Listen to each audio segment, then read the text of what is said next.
Okay, working out of the van today. I'm in this garage and I wanted to do a quick talk up on this project. It's not done.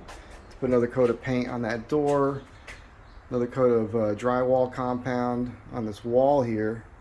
They had a solid core door that was fit into this opening, and the jambs it was all a mess, and it was actually hinged on this side, which was ridiculous because when you were to walk into it, you'd have to swing the door this way and then walk around the door. So when they said they wanted to replace the door, I said, well, we should change the swing. This makes way more sense. The framing was okay. I had one jack stud on this side that did go down to the concrete that had some rot in it. It didn't have any carpenter ants or termites in it. So I think they must have tented this at one time. So I took that out. I replaced the king stud. I jacked up on this side, and what I did on the bottom of that stud was I cut a piece and I laid it flat to create like a plate under it.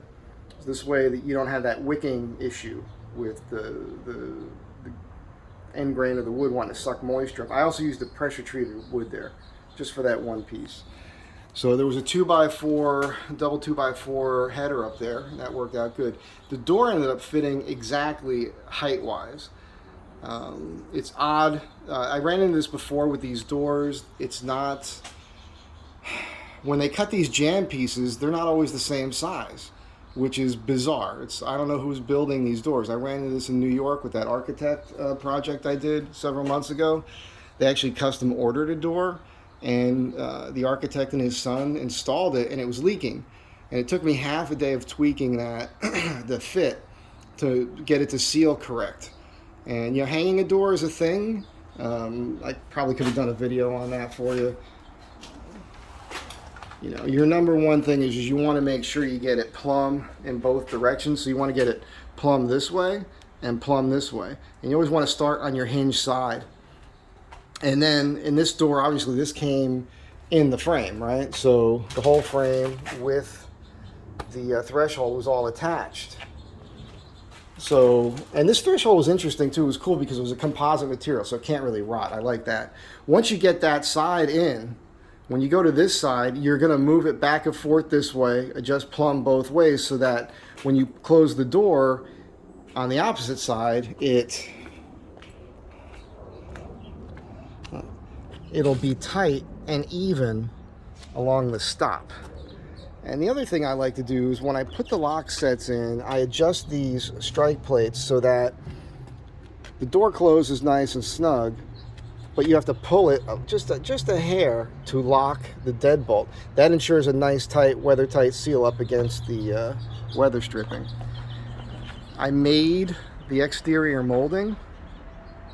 The molding is cut so that it wraps around, so it gets nailed right to the jam material, and then it wraps over the stucco, and then I seal that with some caulk and paint that. I used clear Douglas fir on this, and this is how I like to do it. I like to have this protrude a hair over this, ensure a tight seal. You never want this piece to protrude beyond the top piece, but a hair of protrusion on the top is what I always go for.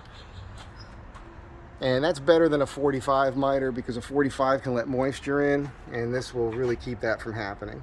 They've got a drain out here on this corner, and that was clogged with leaves, so the roof leaked inside, and there was a pretty bad problem with the drywall in there, and the door was already a problem, so they just decided to do everything all at once. Have the roof fixed, have the door replaced, and that's what I did. So one more coat of paint here on this black will happen.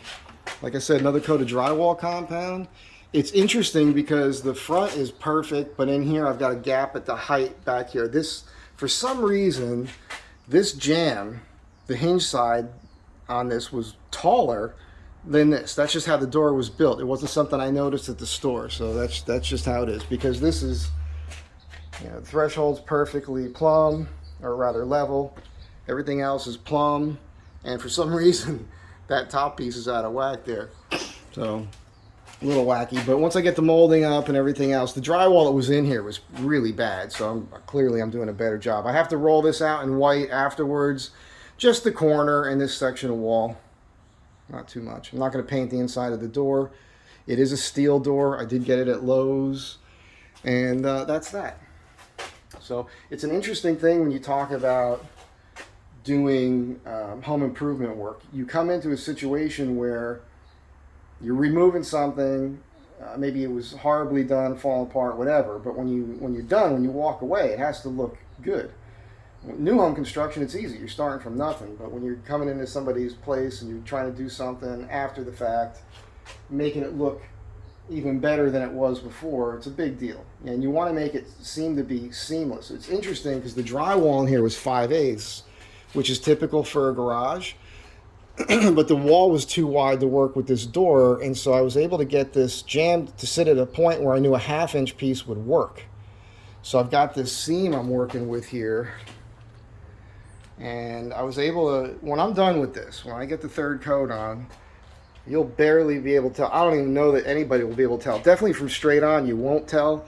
From here, you might see a bit of a high spot. It's not too terrible. Once I feather that out and it gets painted with a flat white, you won't really notice that. It's something I'm real good at. I don't like doing it. I learned how to do drywall and taping from this guy, Roy Karch, like in the 1980s, doing home improvement work. And he said to me one day, he says, "You're going to get really good at this because I hate doing it." And so he's right. I did get good at it. Here's some of my garage storage shelving I did for these guys years ago. I don't typically do the sliding doors, but they wanted a clean look. So it's a neat thing because you could drive your car right up to it. They could get a lot closer if they wanted to. I'm kind of glad the cars are in here. I designed this to work this way. So if you wanted to pull the car more forward, no problem. Plenty of space under here, obviously, for more storage. But the cars obviously fit in here. It's not a big issue. But we did the little cabinet over there. I say little, that's gigantic actually. I believe that's, well, it's at least 3 feet deep. And I think it's 3 or 4 feet wide and full height.